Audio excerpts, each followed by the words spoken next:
Akan na ye Peace FM, OK FM, ni Net FM, sesi takase miensan yi. Ye washe parts fikese mabeka Jansen Accra, Adaroma. Hello FM, e wa dispatch abronsam okumase adum. Awie stations no doso. Ana omdo omontoma be Peace FM dia no age kasebo yi. Amma mantam dun sani mu na mote yanka. Oko social media so no bo Peace 104.3 FM. Emu bia so edo beba. Awie obeti yanka. Asan so ahwe ye hu nsem wo ye de eba no. Na ensem ni Atemantam president Edema Nanamo Hemfo Bejoko kese no. Awo no kra ye ohen kese wo esikado na matena konwa. Nana kwabena nketia wo toso enum. Nana kasa no se. Duo wosika. Washada so. Skani bele. Ani sika tumi to wiase. Ene wo bibia wo frama no ne. Enya dia ebema no kwan amoaba o man mu se. Wa baba betu asase mu agudi ana asase mu nepa. Wa bra wone mpotam no kroto no enkasa ye. This time, I think that collectively we have to make sure that no one comes into this region without us. One. Na common founder yadema mansin so amonye famwa na sabi wo mo wo medidam e wo mansin mu wo masetena enko yie no honorable Queen Pokia so ya se assembly aye this can be bemawo DC ye this can be bemawo kropon kronketwa krokese mu suafo aye de bemawo a wode wonsa bebo skani madi no osempa ujejireje. God willing, next year we sit again and we find that anybody has done that. We are going to be very, very hard on the person. Now, Omezika Krabia Batan Bank of Ghana. America's $1 war pumping a fee, Eddie Ura, or my Nisika, someone to Tiemuno. Ora Alfred Owusu Jemfi. Yako Institute of Political Studies or your policy lead for economic and finance. Wakasa found said the Assembly Badate, Bank of Ghana, here pa. Coordinator the Ghana School Feeding Program, Aya Hajia Fati. Waboketres na wa munye nuane man koda no kokko. Se, wa unye nuane man koda. A beye 10 days in the fodu. Obete, obehu. Ya bebo na mande se. Eja kra won so en wan nuane man koda no. Any contract no metwom ten. Gungunungu yoyo. DC Ora Joseph Ali ana abeyi wachamu se niema oba mansini mu a ayo si akwani pampima emwa ema mpuntunyuma nkoso eye ntokwa. Most especially what the most important challenge is a conflict that is a suddenness up. Every day there's one conflict mentioned upon another. And some can only yes in Konya Madaro Majade Esum na yada MTN ase. MTN se brada na nti dan hu bi. Ebre na adan ene se.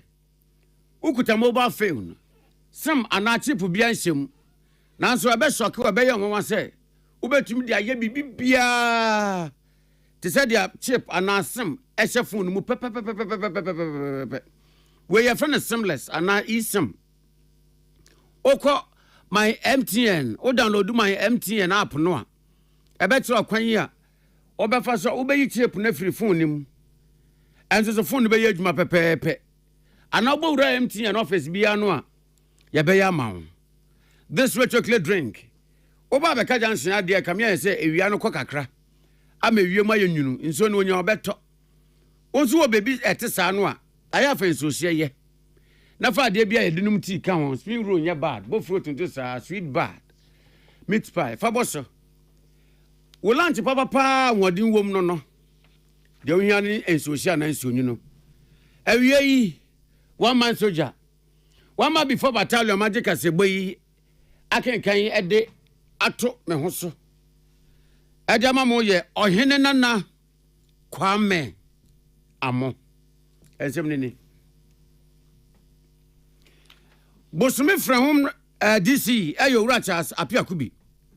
Na wakasa ni wotremu se woba DC adwuma no a yede hye ne nsa no a wone mansia bedwane tenase Emobia sani ni nyansa posa mransem du mo to adwene na adwene to ni na ye kwan a wo mbefa so ma mansin no etumpon na konkan na wadwene to no mu na ba ye se mansin betumi etumpon no akonkan a ehu benya pa se wo medi nkina adwene ho no mahu mansin no ne esi wo mani so wo made nyade pa na wo mhwe mu no wo se de di kan eya akwan a wo mansin mu nye amu potro the chance swimming pool ebi mu adu pa ebi mu tumu wo ha akwan na de da ho no de mu adu no de awenda de nam so a o te seka nam eso na mom de ha no anya ne pragra fa so be kwa wiase no na amema kom disi ye kire mu se uyi akwan to nchen a ehu masia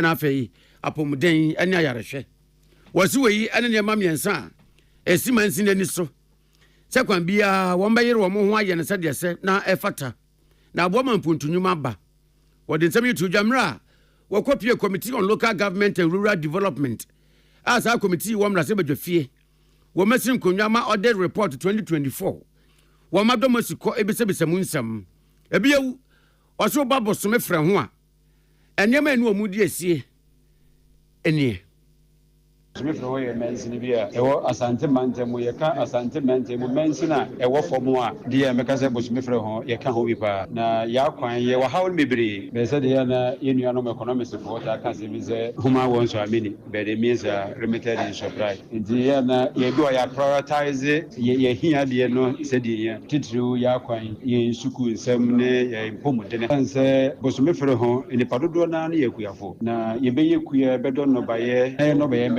nie ntimi fa nko adwaman so enkoton de na se be adwuma na na emfaso ni so ene ye beboa ma yetima kodwaman so ni dwadie so bekoso yi akwan so firi mu a enye yi enti eno ne Yesu asre se de emre pe so de minu so sore nyina me se bedwamu a na wo ka ho asem adisi yenso ye tu na mo na ne kwakwa mu ana committee on local government and rural development wo mu bisa bosome from DC se na DC ya kokko mansin bi mu a obehe na DC no ne mrase badwani wo no wo mo tiado wo ma so wo ma ese to manjeri wo mo nkan wo mo ntumi ni afra wo ma ese enwu ne nsio na wo se ba wo mansin mu a wo ne wo mrase badwani honorable Nana Asafo-Gyeyi mo ntam te sen me ye campaign na me bo me ye campaign say impuntu ena ono nso ye campaign ono nso ye campaign say ope impuntu enti nyame ayadom o ye mlase bedwani me nso ma ye mensin crash pani a e de ne ye hwehwe de hwehwe an say impuntu be koso wo ye mpeso ya no so ade o de no edu abato so a temamufu no o ma ne ba ko disade de ompe no o mayi enti me nua me nim de enti e behia say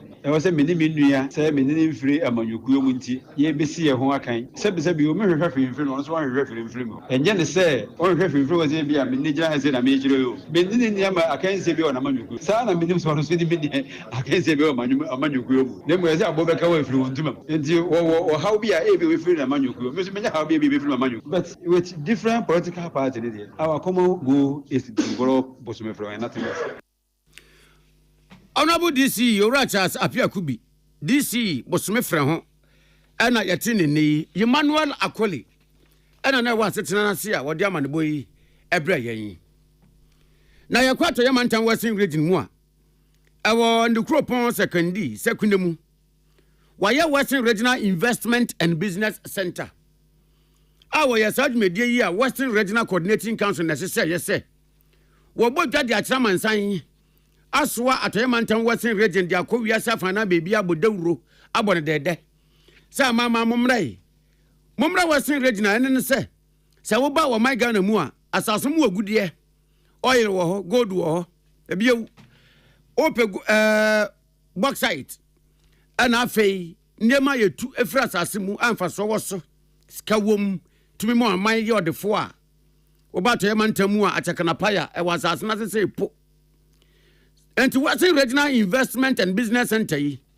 no amode twi wiase ina adwena se dia wa sha da so de odisika to mprada do yesika ni belebele a won disika de ache so no so person atre ne nkoba mu na ne sika no edore sampo anu anwea na wo pe bebi akwakoye investment odine sika na kwakose adwuma bi mu wo ho a ombo ka na emom obenya mfaso bu mu a eya to Yamantan Western region mu no was Midday ase ena nana kwabena nkete woto so num oya toyema ntamu nana no yinfo bedwako kese no pani oda no se president osan ye sikado nana matena konwa wo kese paramount chief nana kwabena nkete the fifth o kase wase no se wona oso woska ya makwankro betumi atowi ase nyina na se wo ba Ghana ha se no adu ni kire Western region se wo se asase mu agudie bi opese obetu na wone nananom ene omanfo no entumi andika so bom ene omantena se ene omanya dako na momu yese obefa wo machi a ene ne omu nchele kra wazin so ba to yemantam se yi a se de wodi nka boso no ene ma wasase ne mu a eye agudie a sika wo mu no edoso yagusu utu oyi titiri obi anim na nso bekwa ko wiase no oba to yemantam a impuntunyuma e wo nkyere se ahaye bebi etu asase mu agudie na mo masase mu agudie ni tuo no esunsunsan so bone no e na wuhu e wato yemantam mu anankanya asemu a ofin wunsuo nya no a ne de no a ne nam na wonsase mu aye dijawo wunu ne memu na ede na ko se bo wozongo ana wa kunta wosire mu na akɔwe aponti asebi woya yafo na anani abo saade ne nkoso biu na na kwabena nketia the fifth. We have a lot of resources in this region. We are very much aware of the resources, but we don't seem to get rich from the resources. This time, I think that collectively, we have to make sure that no one comes into this region without us. One. Secondly, our people will be part and parcel of that investment. And that in itself gives a sense of security of whoever is coming to invest. He knows that my people support, or the people here support, whatever I'm putting in. No investor comes here for charity. Every investor comes here for his or her profits. We need to be part of the profit making. We need to help the one so that that one too can help us. So there will be shared wealth. Na nakasa wiye na atoyema ntam so afo Honorable Joseph Nelson. Enso so kasa bie no se. Empenifo no we ya dia we ya se. Eba ne se wo mu ndi wo mo ho. Ensa woso a wo mo ye papa eba no wo mo da ensrahwe ano wo mo hwe kua so ani free zone fo a wo mo nsa woso die no ekoso wa ano wo so mo mane nso wa wo mekoso ayirim se de be ya e de ni so ade hunu e si wo mani so no ebebem. This endowment will not fully benefit our people if we do not invest in all the natural resources that we have and ensure that businesses as well flourish for the benefit of the people. It's along these lines that this center has been opened today. It's not just a center or a structure as we see it. Beyond it, we have a solid team that has been put together, made up of very important officers in the region and some others who will help really fashion out a good picture of the Western region as far as investment into our businesses and how our businesses flourish for the benefit of the people. Nya ya tene Kenya ya Honorable Joseph Nelson. Oya tema ntam so afo. Na apia dan kwa Rock FM. Na wodwumede na se na da roman wabo akire e dia mayen awie yi. Na yebekọ bio na ya komna se bedwafie. Parliament House ayam na sebedwafie Committee on Local Government and Rural Development. Jomtinani ya wadan no ya Honorable Queensta Apokua Soya. Wo mtena se na asetena no wie ye no wo bokoko. Anu ase kokko ya wo bo no. Eye wo mo de da kropon adantamu kronketwa. Ani mansin no Metropolitan Municipal and District Chief Executives no. Kokoboy koma wo mo. Na kokobo no se ewo aban sikadie mu no owo sika watwa to a wode ma sabi enuanom a wo medi dam ewo mansin mu enuanom a wo medi dam ewo kronketo akese ne adantamu mu a eya District Assembly Common Fund allocation ya ma persons with disability na yen wo say audit report no a 2023-2024 eba ye no akire se MCs ni DCs biase wo mo ho bone papa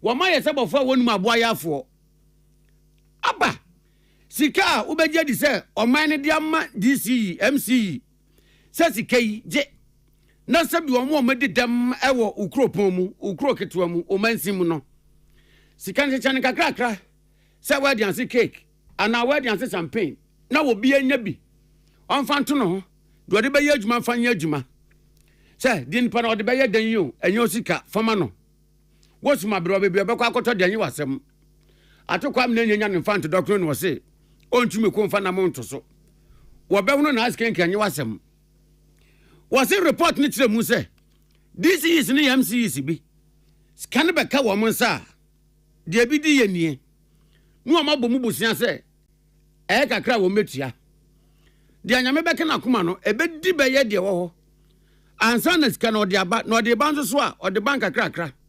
nkete sa akoda nusuo miwa nipa no a wadi dam na eje e de aye na de e bi so wo ho a scan no yanka se fa koto bibi ma nipa na ase bi wadi dam ya se sika no fa se ni nsem do onu ade be kwa koto de onu anasem a ensu benya assembly bi se oh sika na ba ya de be kwa koto niema e de ama wo mo na ya assembly akoto toilet roll na de nipa na se bi okwaje na bia so a wonya bi emfa pepa ne baby na woni bi kra no anu onya nsuo de egugugu cement paper so anya moto sabri wa bodies emfa nya ne hu yie no akwa enyema wo medi dam nka so mu hia no na assembly na ache no so obeto dia mo by force eno na honorable Queen Star Pokria so ya say this is ni MCs a wo mo yes a no mo last one ni wo manyai no mo tokoso aye enya je se yanche wo mo ne ache wo mo se ku a wo mbejo mo ho gina.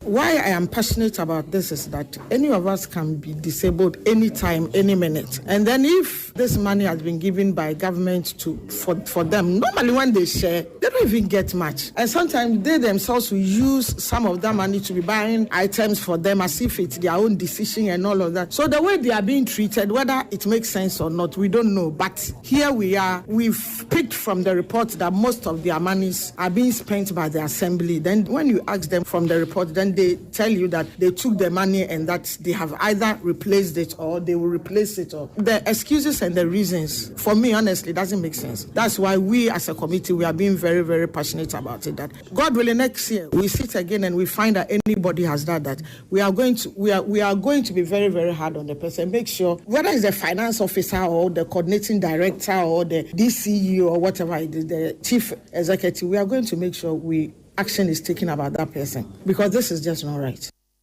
Anya na kwanso ano no. Ento de DCs ni MCs mo sempa ye. Antesa ya che odi a obeto patu pa skelenkei. Bejo ho gina pa. Honorable Queen Star Pokria Soya a o ye chairperson Dema Committee on Local Government and Rural Development. O ma sebeje fie.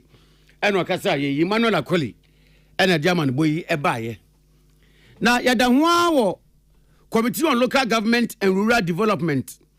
Wama setena wom na sebeje fia wo mo hwe 2024 internal audit report nim ahwede anko yie ne omdi atu yie do se futu omatunufo do se kokobo mabono kokko te se de honorable Queen Star Pokria so ye bokoko yi na wama setena na ase na DC dima bumburungu na nkpanduri Owura Joseph Ali Lache ekopie wase na wo mu bisa an se na kamia ye se DC yaba bunkurungu a ata yenche dan hu puntunyuma na ede na esie eno so empuntunyuma pa de nya de ayebehu na de akokko so wo yebe dan na omenya asomdwe ade aye mpuntunyuma empenise sa asomrofie dwu a ena kama akora nya dabre eyi na nisu spede de twa de ni so obeba DC na dwuma ye mu no enhye ya wo de gu akwan so nya nhye ketwa edema ni mansin so de ba bebo ama ni mansin no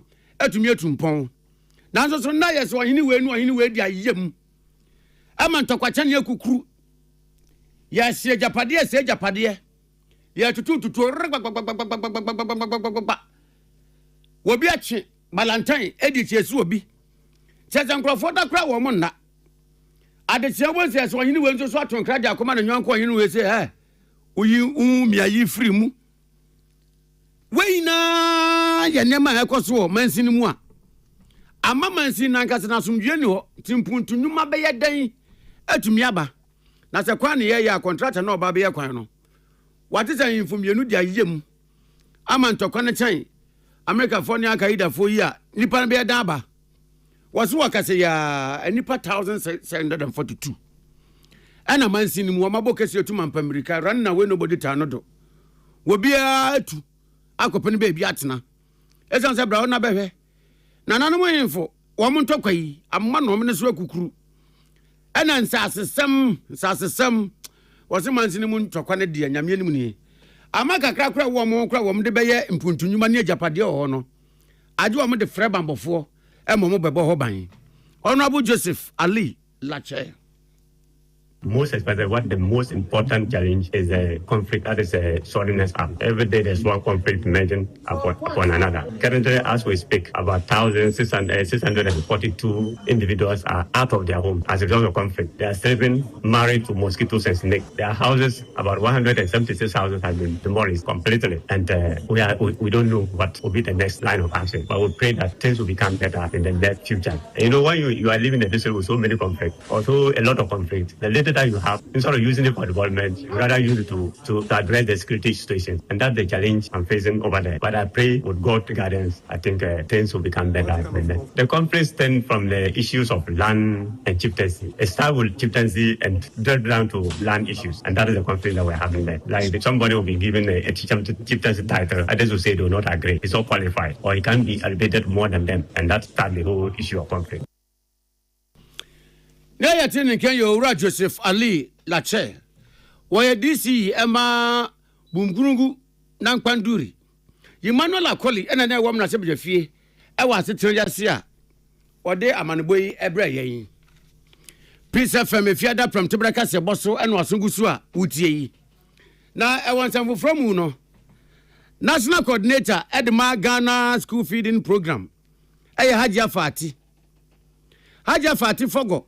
Ano ya ne se obekọ bono mantemu na wokọ apro akwa hwe wo mo ya mo contract se wo mo nuanuane pa mankoda ne nimfili wo mo yefunu ma antumi nsia de no se na wo madwumate na haja se de okọ ekote ye de okọkọ hu ye no ne anje kra na we no eni de dikan a wate na wahu entu ade kokọbọ beta ye kire na we twemu a de obeye biemu no ene se nipa ne fanche ne trimu se woni nnuane aye onnuado mankoda no tintontan ya twam contract ya ma ketra ne se onnu aduane no obetwam no se do ko yeni wakoye nkomu se ketras ne bi entene wo mo ho nnuane no e mankoda no de obetene no wonso so anu aduane no so ebi mu wo ho a wo be nu aduane na wie no sebi eburu de ma president for kra wo mo so wo mpempo ede aduane ne de ma wo no aka hwa entene bia nim wabra you2 ayo data sort ye na ya de aduane si akoda nim aduane be ni aye se ye gobe adua engugu so ene gari wo be hwe bone mu no na enwu gu south na beans ni so gu east yes nipa ba medi aduane no hwa kra no a wo bɛfono entu ko hia kra bia se bi fie wonya aduane padi na de wesi nanimu a bonso apo safe no tonga so wompe old man ye ne dan anya de obedi haja fati agbakoko woso mo yesa no mo sesa wo mo nsa ene wo musuban ne wo mo ne ye na so mo nti ya mampeni se ne ma ye toso mienu yi eye resetting agenda no odinam na school feeding so kan ho ebie woso wo to kokobo ese knockout e de ama wo mo nuanuane ne se wo bete 10 days in efuadu wonu aduane ma nkwada no yo oti wo radio so titu ni Peace FM se wo contract ni atwamu a embesu nwu obi aso ne krakra mu no ode adesede ma PTA for se nke be ya wo mo ni nku kitchen no mo disease bi emfa ma schools no aba for kitchen no ebeboa enti caterers na ene ye benoa ochina ye noa no omo fanto o madwe mu se wan ye aduane for 10 consecutive school going days emra ma ho kwan se etimi gye adwuma no firi wunsam na e de ma obi a obetimi aye aduane ama nkwala no enti eno maka na bebia mekọ bia meka se wonye aduane no se fata yetimi gye firi ho e de ma de obeye aduane no because ye pese school feeding ye reset no bebre na kitchen eye problem e na kitchen no e me say schools ni bebre hwe say school feeding for na wose basic kitchen ma omo ye ne partners bebre na ye adwuma ye de ato omo anim be nya ade a betimi ahye omo bo say ye betimi provide that service be madistra de ne say at least schools no say aban eboa ayewe ya e me say e wo say omo so timi de to PTA nim na omunya bebia caterers ni betimi anu aduane a ese fata Haja Fatina ye national coordinator de Ghana school feeding program.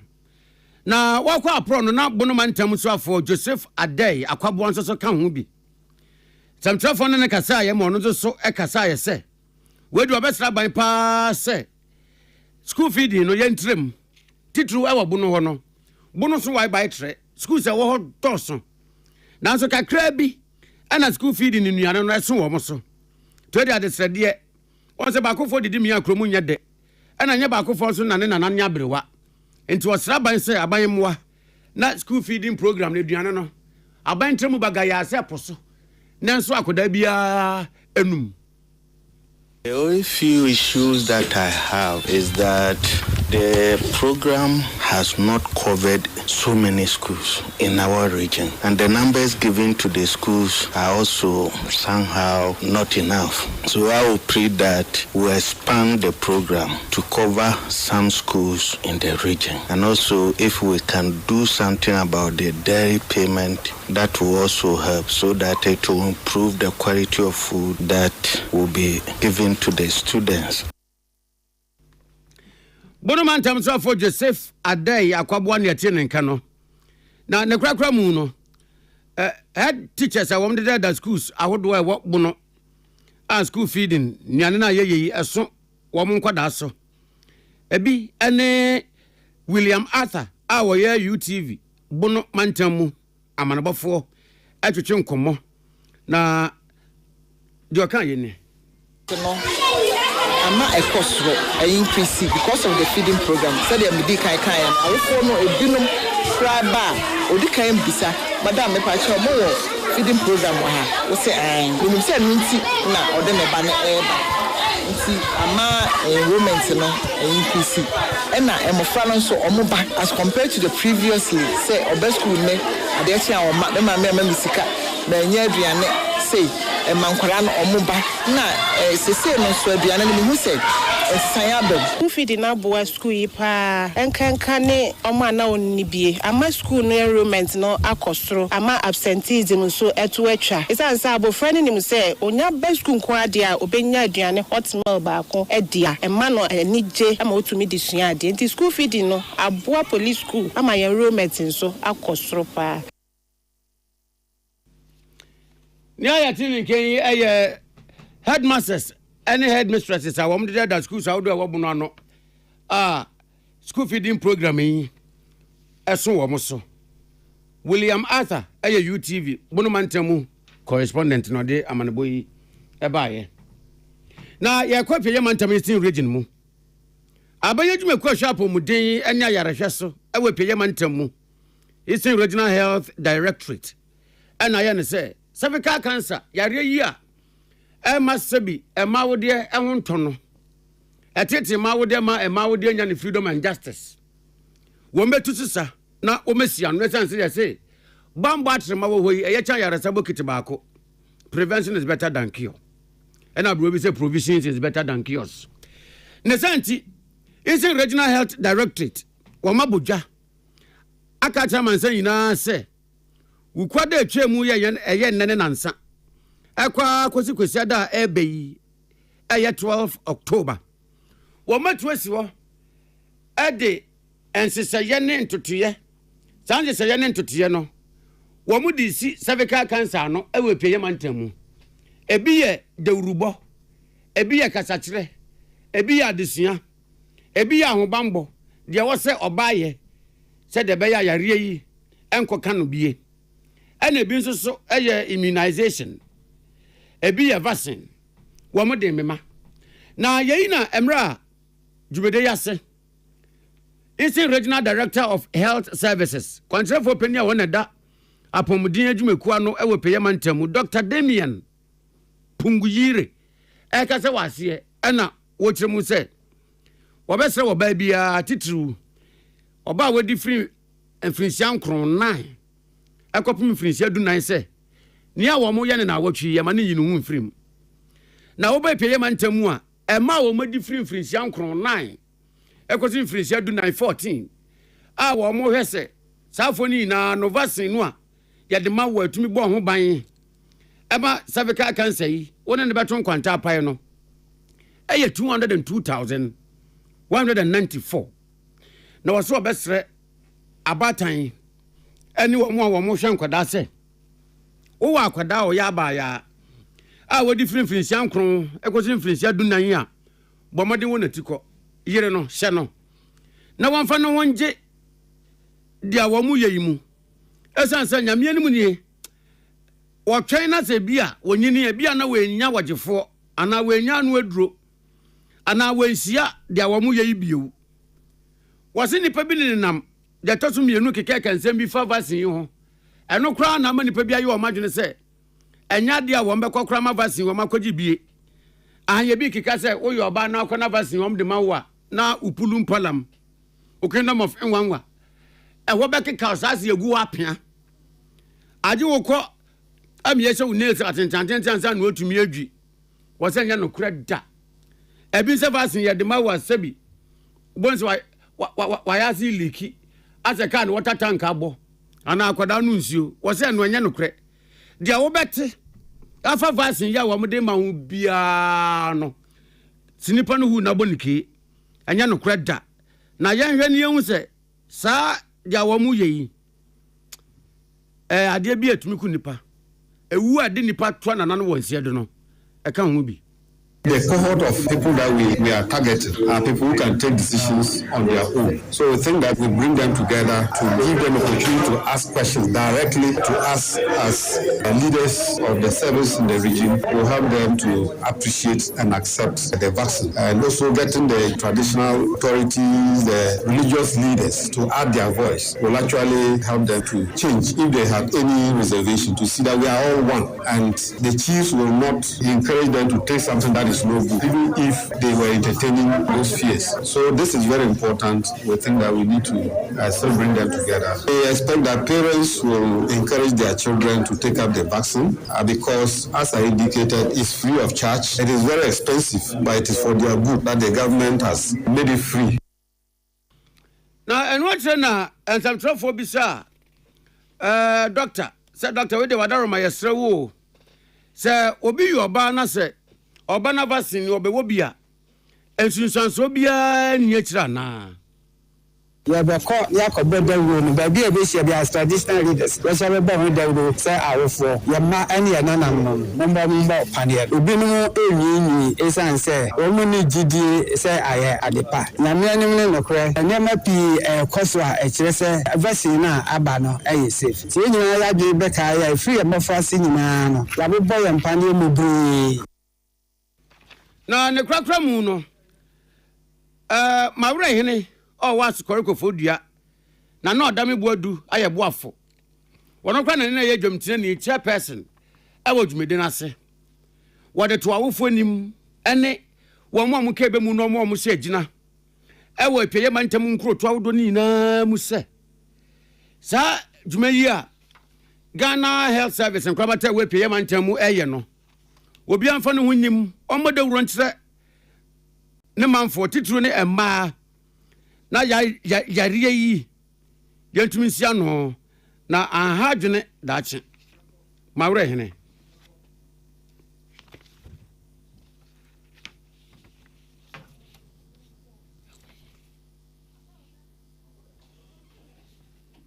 aninti dia ya tini ni aye mawre hene askoriko fodia na odami buodu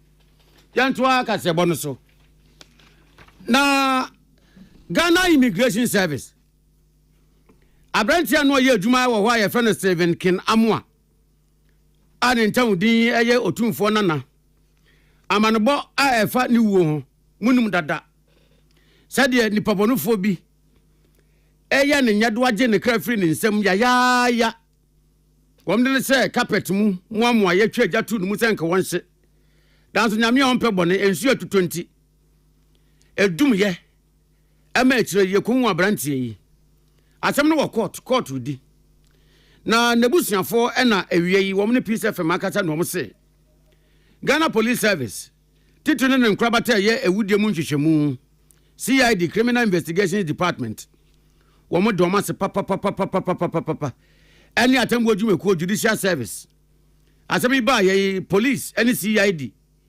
nkrabata ewom ena afa judiciary said ye wo mo ye no eye papa wo ma kire se ampa wo mani abre se wo mo ma wudifo no emfa no hototroto na emomumra ene ne be ko ahye mra ne be hye trojes baako Stephen Kinamwa abrantie yi ni wo dia ya papa na nanu wo mo court ama ekoba se na kwadubofo nya bre kakra isanso wo mo ba mane se asem na kwakodi abamre nim krati ya ono kra ya ye tenten ne swafo a wo hwem na wo de hu afutu aba no ase na busafo ni bi adwa sa asem na se eya che echi go slow dodo eyenya wo mo pen paso na ekoba sa no ana ye se bebo apiri wo mo nom so eja eba ne se no ya ahomete papa obi adi ewu bonni sei sa ewo yi sei sebi enkan wo awo se enye ya na kan wo no obehu se ya na wo mo de kokobo eno wo mo de ma wo se so obi aye na dwene se wo mo de hye no wuo no wo bibia kwadubofo ede ho ntansa abɔ no wo gina court yi ni ho ano so obi aye se obefa kontina se ayama nipa na afa no ho adi enya no ho totroto de a anya na nyame anim nie ama sada wose busia no eni di asem na chi papa no amdo mu wogidie ewo atembu eni atentene nimu ewo mai mu se dia wo mu hwe nimu no saa na bebem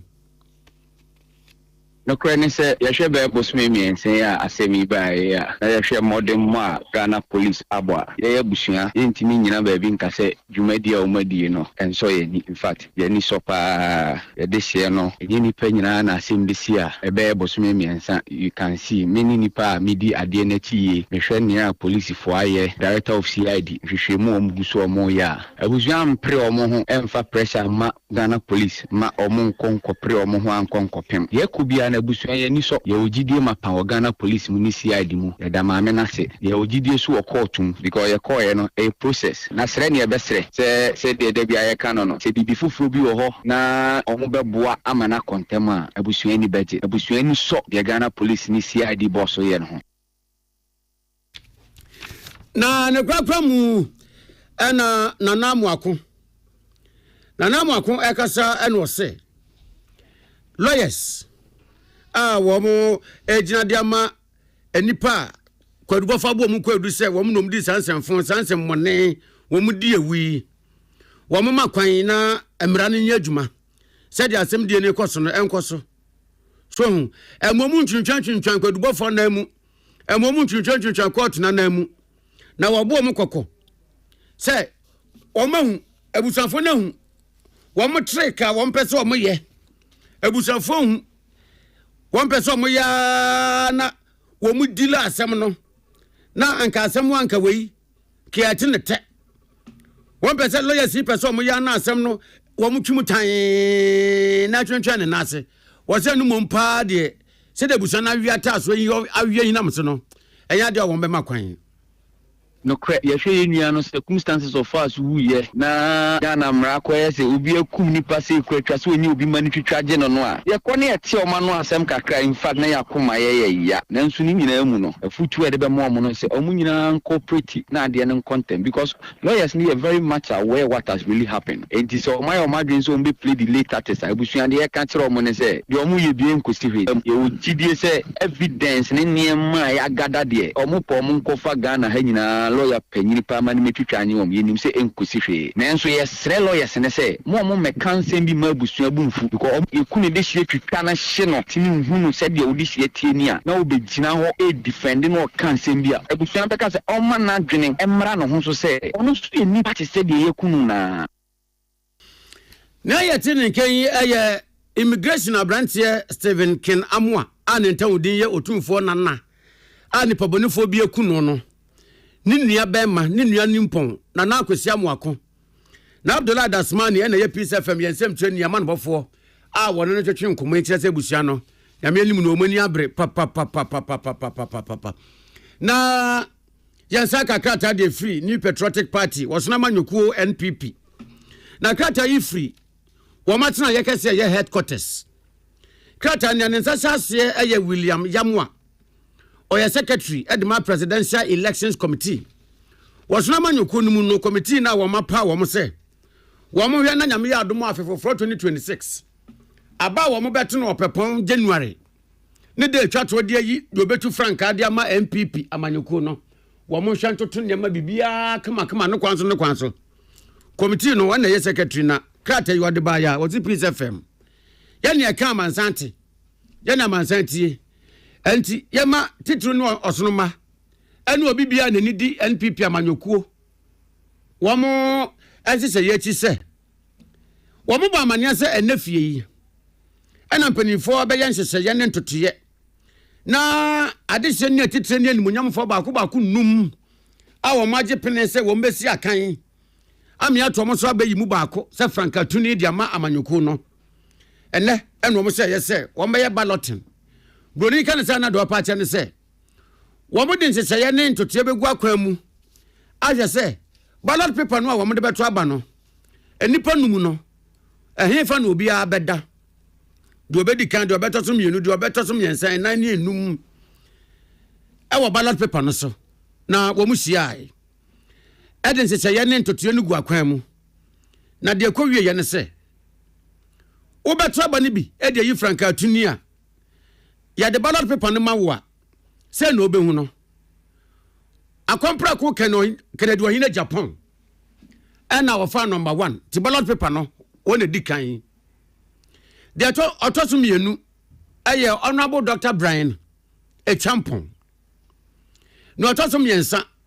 eye kane mampani abedi ekire a wonu kura ya na 2 franka ma amanyokuo no 2024 abatonim His Excellency Dr. Alhaji Mamadu Bawumia ne woyi number toso 9 eye honorable Dr. Yaw Osei Educhum ena dia otoso num eye engineer Kwabenaje Japan said ya mebobo nu yi enye aba wo makoto ene de obi anya aye nyamom ballot paper NPP amanyuko ne de beto aba no bebia mebo ye no saa na obi ada ya de ma wo obehu se oda wo ballot paper no so akompra ko Kennedy ohine Japan ene dikan Honorable Dr. Brian Champon ene toso mienu His Excellency Dr. Alhaji Mamadu Bawumia ene toso miensa Honorable Dr. Yawose Duchum ene toso 9 ene engineer Kwabenaje Japan ene toso num enti ballot paper no obia position wodano no na committee ni se wo mde na ase nikabia ema wo bibia titru ne etitru ne anintin ne animunyamfo num yi a wo mugina me apre ya to won so abayi ba ko se franka tuni no obia boa amadwumede ne se de na wo hwehwe ne ne no saa na ko ye pepepe wo mane musifo abegina wo mane mu party mpanimfo na afei electoral commission mpanimfo so a wo mo ba ye beboa ye wo ma ya amadwumede na ye fe na presidential election committee ni se wo mo de bo ba ku kum no ma mienu wo ma wie de ombeka bio ni se wo bibia wo gina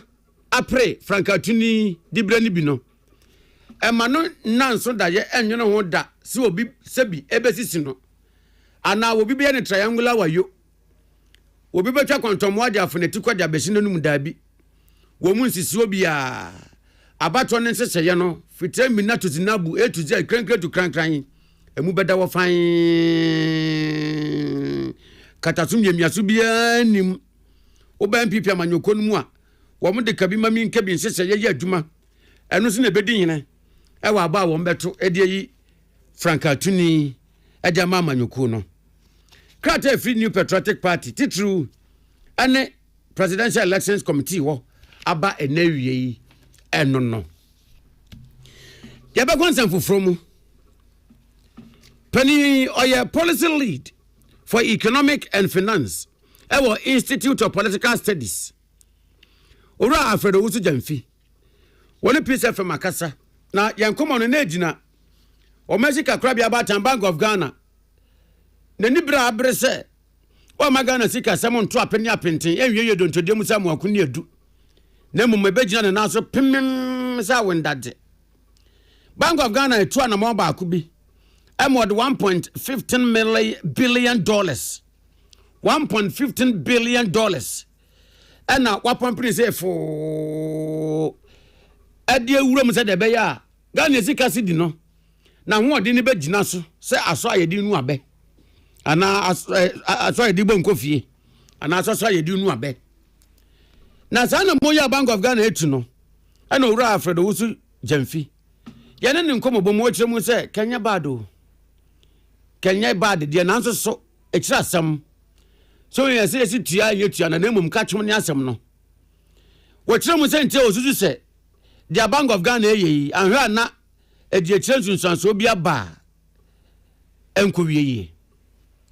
The issue has to do with the excessive injection. The World Bank and the IMF portion was against excessive forex footprints, but then the problem has to do with the BOG excessive injections into the forex market. So that is where the problem lies.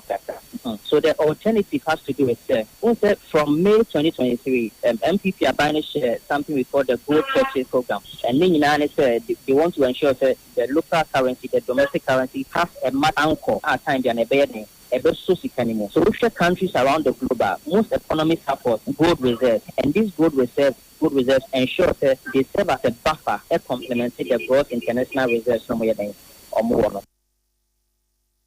Now, what you say? There you gross international reserves no. Wa manisi ka dawo a eje kekre. Ye need as one no say be kwa akwafa. Ani ade eto de aden ya. Nanka sikane ye $11.1 billion. Ewo afimu no jumbo some.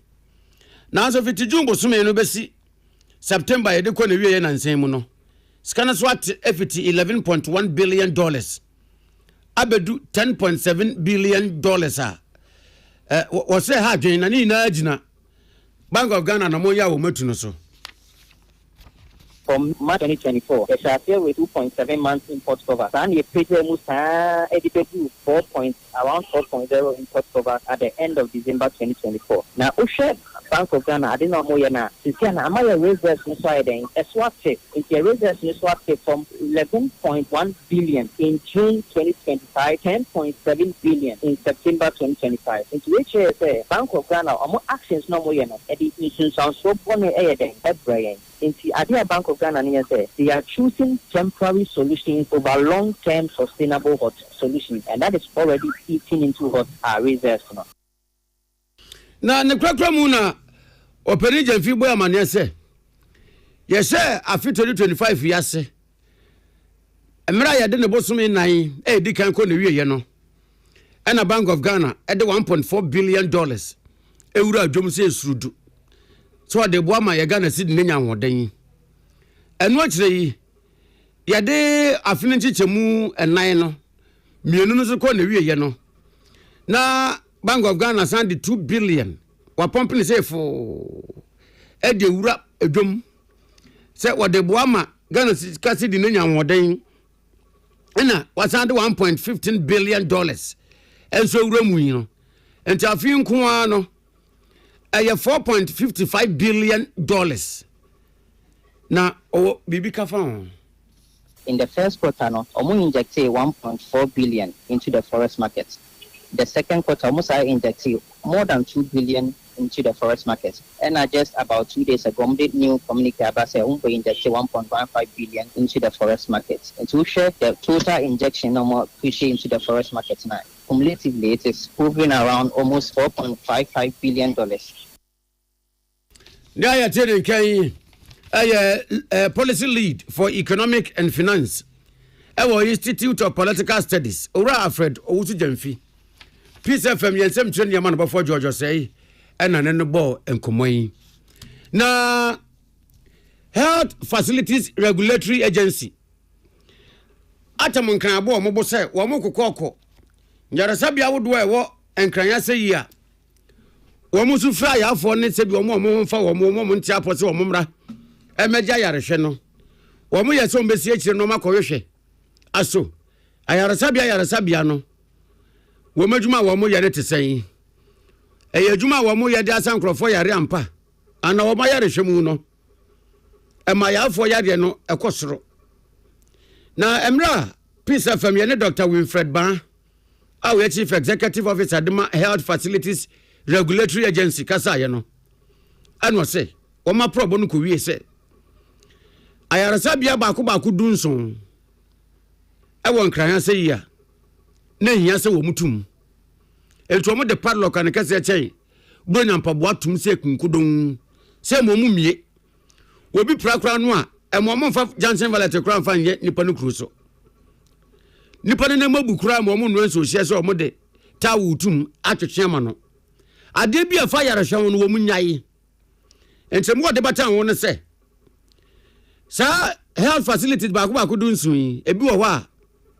fire safety equipment baby ekoba sese jato ade aye dudu mu jane se fon wo mu ni bi ena baby ayarasabia nankasa wo no wo ma hu ni die nwie peye na wo besa nipa ne yare awie entontom na ate atese wo wensanso nwe no na malaria ye no ne yare nipa ne de ba ye no wo de anu agya no kwan se onfa nko dabi nipa ne yare wo de ba ye ebi ana ye etwu ana fibroid ahunidie ni wie peye nti anhwe a wonko no na bi o de typhoid and ase cholera e na odeko ebi nso so wo a edan no a wo de aye ayaresabia nankasa no edan ne nye edan ya wanhwe yi amframa bɔ kakra bi na nyame bɔfo asen bɔfo pa amfafie bedwure kum nipa koye ntafra ni nkura ne na mu enso ni enya bebia wase nipa tena ana nipa da se ye hwe ne yare ne santi eno matum no. So far, no, you're starting from Greater Accra. It is 17 now. We your Greater Accra. From next week, you come Ashanti region, Balkan region, Eastern. Now you're the Atiasosa. You come everywhere. You have facilities. No, you making sure say they are safe and they are providing quality health care. We are all you protecting the public against harm. So move cover their quack. They will another the anyama nihonuma. Ebe affect you. You protecting the public. SAM making sure, say, facility, no, fracture nakasa a good and pese, patient in the hospital. Na area roof, no, a leaky, it is area in field toa, a better good patients, no, so, and now live wires, electricity wires, ni, yama, a person, yam making sure, so, obi ba o honuma, or hoye, say, mano. Na, no, na Dr. Ban, ebo koko. Na koko boy, we de wadema, omamu ana adese wo mamu se obia ne se bia wo mfa wo dodo na wo yeso beko asopiti akwakopa yare ha anya se bia se bi wodi emia yare na ka wunti chinchina ntena bebia na wo de yare ne fa se wo kopa yare hwe moni na wo na hu se bebia wo kɔ no ɛhɔ ye ansa no akɔ. And next we are telling the patient, Obia health facility there. And everybody has to display their license. Yes, facility there, display. So one display of license now, it is against the law. It is Uko hospital, and now lab, and now pharmacy, and now the there, not when who have fast certificate, and men call not that facility, no, and your license, which means we cannot guarantee. Say Uko honuma, and now we are safe. It is Obia Uko health facility there. Yes, say, Uba, the some say, mu have certificate no away for so where who are men call na yeina ne kwakra mu no Dr. Winfred Ban ejina so ebo kokko ede kira wo mu a wo ye ayaresabia a wo mu se nkrofo ho mfa wo mu a wo mu mra na wo mu hwe mu yare no license a wo mu kuta wo mu de hwe yare no a ewu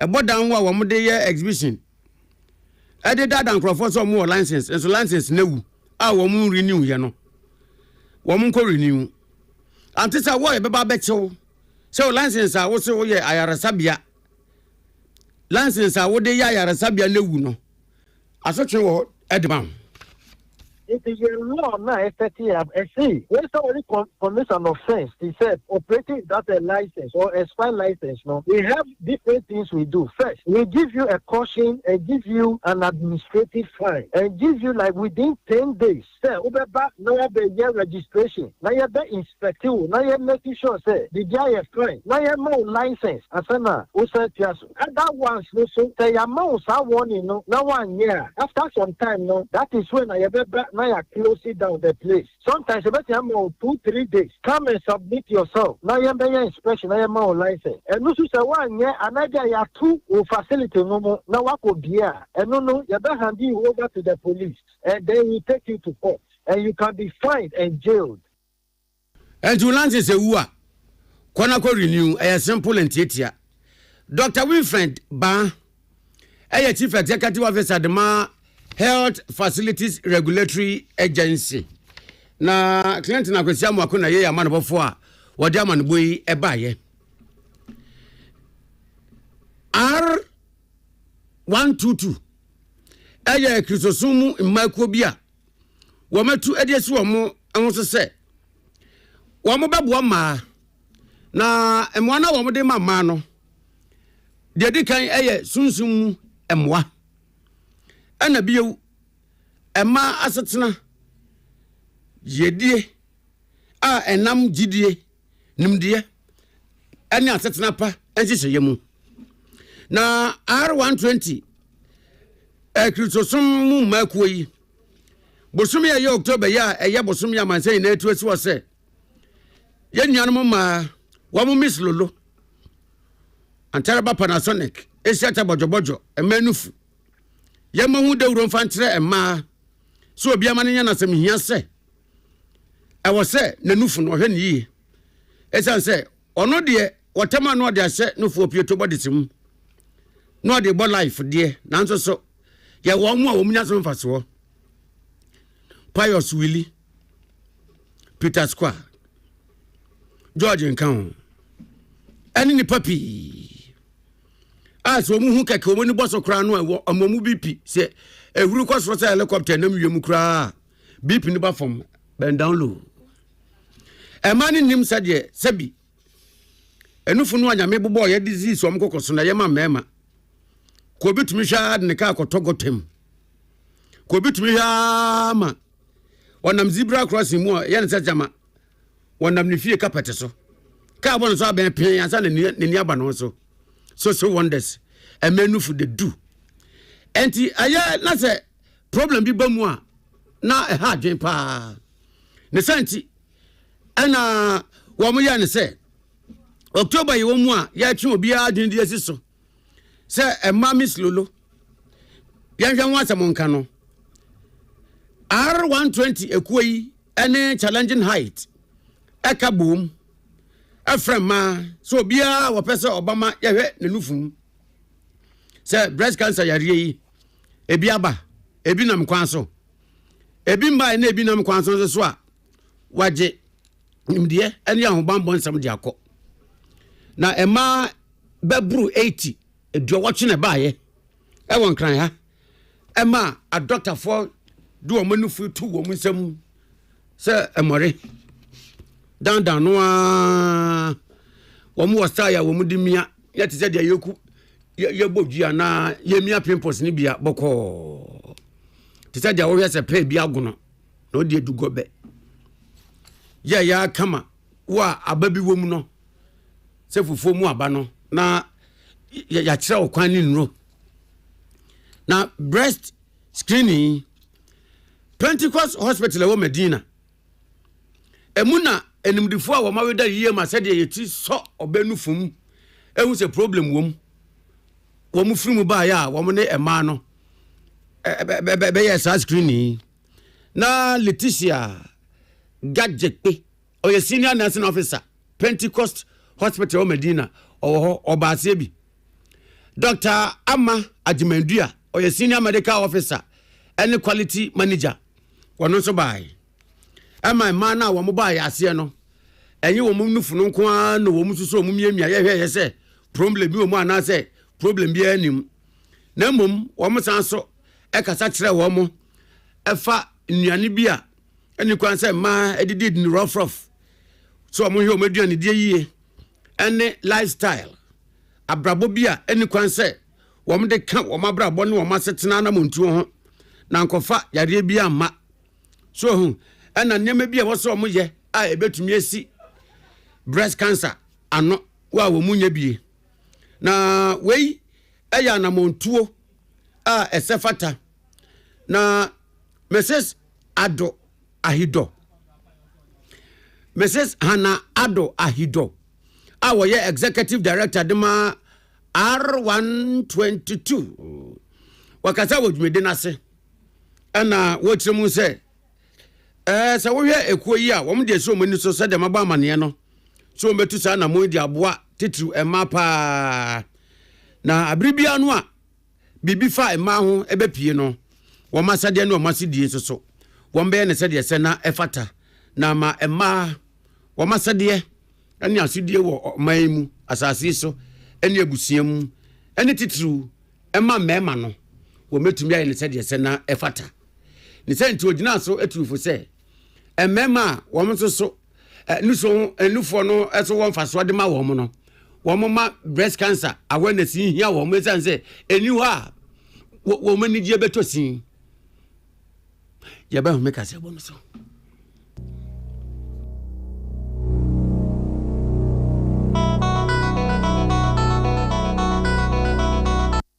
Siadie, Jumani move big. Contracts no so cost so big. If you have me fear see the DPS pipes, a bird mano.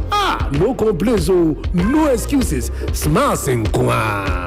Anti-contractors, plumbers, agency for any beer. We see die. DPS pipes, a connected better. No leakages. A sign chapa. So PVC pipes, HDPE pipes, PPR pipes, DPSO, and Sansu your correct my project. Beer.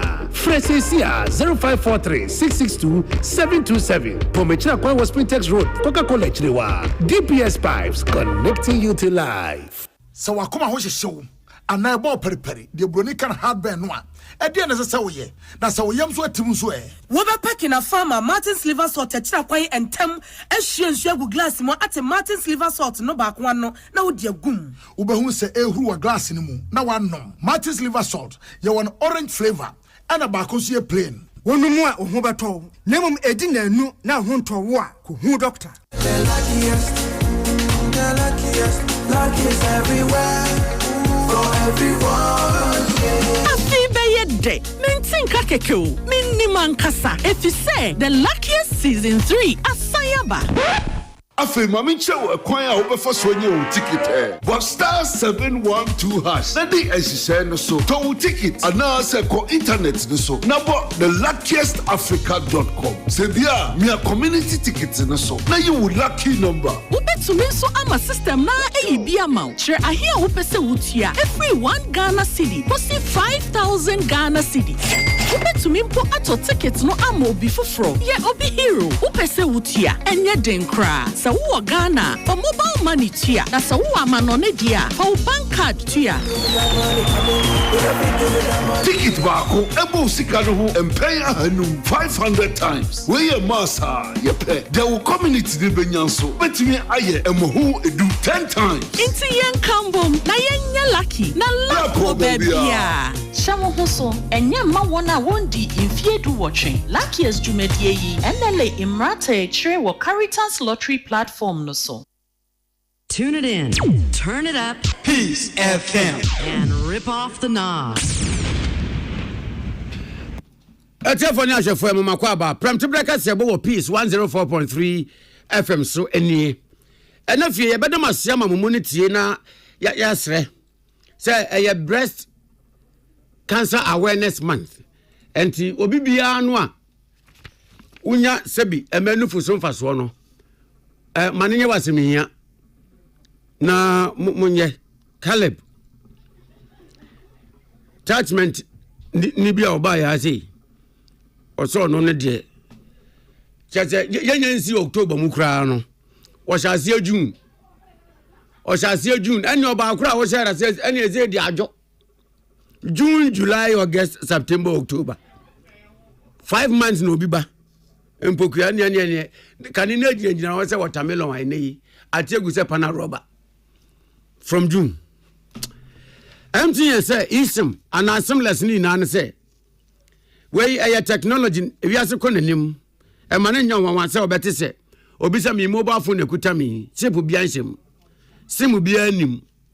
Nanso so ye adwuma pepepe menka se nipa ne boa no kre ye fe ni ism and seamless o download my MTN app e kwan no a o de beye no oh very simple kra chen se de akoko eso so ebura na ntete anaso obura MTN office bia no a ye be you chip na o sim na free mobile phone num na ya ma wo ntuwe na etwam say na chip no a se me fun mu no as a swatch scratch and did say wuyi no apepa so ansa no asan de ahyem atu atwa this chocolate drink dia wuhia ni nsohie ba baby o won say nso to dia wuhia nsohie na mom baby o won say why yes and the wuhia nsohie no anyimko ya dawro ma na wie ya de Ghana nsema ye nsa kan ye no ebre mo ya frame ohene nana Kwame Amo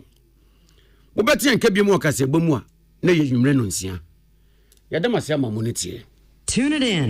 Turn it up. Peace FM. And rip off the knob. Se fie ni bibi akoma ne wa. Ene yenko fie. Yenko bibi ani je wo. Baby atinke mo dey wo. Finish him. Baby a cereal wo. En impose to de bia bibia ye tinisu yenko bibia ye betumi a kire ya adwene na ye nya sembia and sent sweet bibia ye de nwuma ye pepa sasa ya saketwa no a eye niwo no yenko fie bibia odo ohwe ene ni jiwo